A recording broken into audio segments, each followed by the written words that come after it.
Assalamualaikum warahmatullahi wabarakatuh. Salam sejahtera untuk kita semua. Perkenalkan, nama saya Rifandi dengan NIM C1C0241120. Yang terhormat, dosen pengampu pada mata kuliah Perpajakan 2, Bapak Dr. Wirmi Eka Putra, SEMSI, dan Ibu Restuhanin Anissa, SEMAK. Pada kesempatan kali ini, saya akan membahas mengenai materi pajak penghasilan badan. Langsung saja masuk ke slide pertama, kita akan membahas mengenai pengertian PPh badan. PPh badan adalah pajak negara yang dikenakan atas setiap tambahan kemampuan ekonomis yang diterima atau diperoleh oleh badan usaha. Tambahan kemampuan ekonomis ini bisa berasal dari dalam negeri maupun luar negeri. Menurut Undang-Undang Pajak Penghasilan, penghasilan badan dijelaskan sebagai setiap penambahan kemampuan ekonomis yang diterima atau diperoleh wajib pajak dengan nama dan dalam bentuk apapun yang dapat digunakan untuk konsumsi atau untuk menambah kekayaan wajib pajak. Dengan kata lain, selama perusahaan menerima penghasilan yang meningkatkan kekayaannya, maka itu akan menjadi dasar pengenaan pajak. Kemudian kita masuk ke bagian subjek pajak badan. Subjek pajak badan dibagi menjadi dua kategori. Yang pertama, subjek pajak badan dalam negeri. Ini adalah badan yang didirikan atau bertempat kedudukan di Indonesia. Kewajiban subjektif dimulai sejak badan itu berdiri dan berakhir pada saat dibubarkan atau tidak lagi berkedudukan di Indonesia. Yang kedua adalah subjek pajak luar negeri. Ini adalah badan yang tidak didirikan dan tidak berkedudukan di Indonesia, tetapi menjalankan usaha atau menerima penghasilan dari Indonesia. Penghasilan ini bisa diperoleh melalui bentuk usaha tetap atau BUT atau juga tanpa BUT. Selanjutnya kita masuk ke objek PPh badan. Dalam Undang-Undang PPh, tepatnya pasal 4 ayat 1 disebutkan bahwa objek pajak adalah setiap tambahan kemampuan ekonomis yang diterima atau diperoleh wajib pajak, baik yang berasal dari Indonesia maupun luar negeri, yang dapat dipakai untuk konsumsi atau menambah kekayaan wajib pajak yang bersangkutan dengan nama dan dalam bentuk apapun. Lalu juga dijelaskan dalam pasal 4 ayat 2 tentang penghasilan yang dikenakan PPh final, yaitu penghasilan yang dikenakan pajak yang bersifat final dan terpisah, seperti penghasilan dari transaksi tertentu seperti harta yang termasuk setoran tunai, pengganti saham, atau penyertaan modal serta dividen tertentu. Kemudian pasal 4 ayat 3, penghasilan berupa iuran yang diterima atau diperoleh, seperti dana pensiun yang pendiriannya telah disahkan oleh Menteri Keuangan, bantuan sumbangan, dan harta hibahan yang diterima oleh pihak-pihak tertentu sesuai ketentuan. Jadi, objek PPh badan bukan hanya penghasilan biasa, tapi juga mencangkup kategori final dan non-final serta penghasilan yang dikecualikan. Lalu kita masuk ke tarif umum PPh badan. Tarif PPh badan mengalami beberapa kali perubahan. Awalnya tarifnya 28%, kemudian diturunkan menjadi 25% mulai 2010. Selanjutnya, melalui Undang-Undang Nomor 2 Tahun 2020, tarif PPh badan kembali diturunkan menjadi 22% untuk tahun pajak 2020 dan 2021.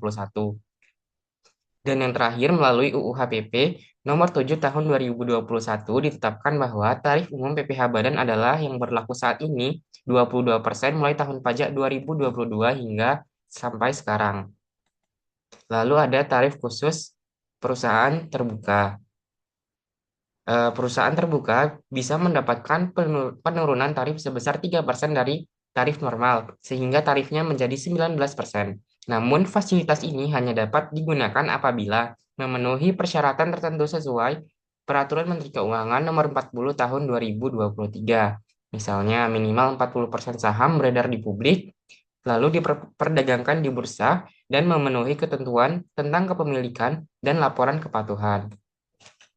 Lalu tarif yang terakhir itu PPh final UMKM 0,5%. Untuk usaha mikro kecil dan menengah, pemerintah memberikan fasilitas tarif PPh final sebesar 0,5% dari omset bruto. Tarif ini dipergunakan jika omset badan usaha tidak melebihi 4,8 miliar per tahun.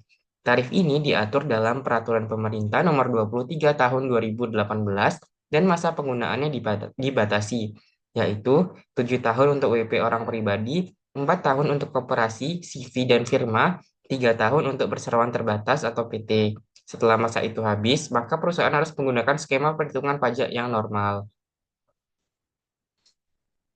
Lalu kita masuk ke mekanisme perhitungan PPh badan. Lalu, untuk bagian yang pertama, kita harus mengetahui penghasilan kena pajaknya. Caranya dengan mengurangi penghasilan neto fiskal dengan kompensasi kerugian fiskal. Penghasilan neto fiskal merupakan penghasilan neto yang diterima oleh wajib pajak dalam negeri, baik dari kegiatan usaha maupun bukan. Setelah melewati penyesuaian fiskal yang berdasarkan ketentuan perpajakan, sedangkan kompensasi neto fiskal adalah kerugian yang dialami badan. Apabila menggunakan pembukuan, kerugian tersebut dapat dikompensasi selama 5 tahun secara berturut-turut. Lalu yang kedua, kita menghitung PPh terutang. Untuk mendapatkan nominal ini dapat mengalihkan PKP dengan tarif pajak yang berlaku. Bagaimana cara menghitung PPh badan yang masih harus dibayar? Nah, apabila PPh terutang dihitung dari tarif dikali penghasilan kena pajak, maka PPh yang masih harus dibayar adalah jumlah pajak terutang dikurangi kredit pajak. Kredit pajak adalah pajak-pajak yang sebelumnya telah disetorkan atau yang telah dipotong atau dipungut oleh pihak ketiga. Nah, dari pemaparan materi tadi dapat kita simpulkan bahwa pajak penghasilan badan merupakan pajak yang dikenakan atas penghasilan yang diperoleh wajib pajak badan usaha. Tarif PPh badan terbagi menjadi dua jenis, yakni tarif tarif pajak penghasilan yang bersifat final dan tarif pajak penghasilan yang bersifat tidak final. WP Badan juga dapat menggunakan tarif PPh final 0,5% dalam kurun waktu tertentu sesuai dengan jenis atau bentuk badan usahanya.